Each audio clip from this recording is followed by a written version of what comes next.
If you are prepared to spend a little while investing in really learning how to use the pen and your tablet, I think you'll really enjoy the brushes even more than you do at the moment. So go for the smallest one, and I think you'll get the best results. You can also specifically set the pen, the eraser, the mapping tools up so that they work differently with different applications. And you might find that you want the pen to behave in a particular way when you're working in Photoshop, and perhaps a completely different way when you're working in some of the other applications.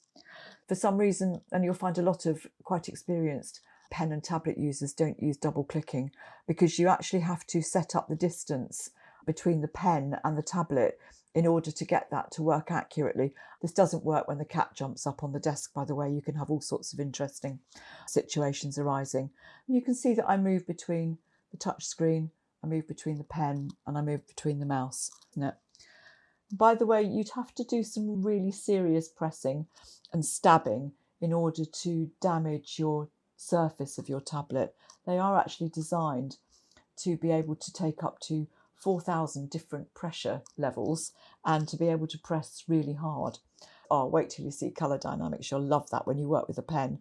You can get features from colour dynamics with a pen that you cannot get with a mouse, regardless of however clever you are with it. I don't even know what the wild and wet does. You've got to finish a session with a bit of wild and wet, haven't you?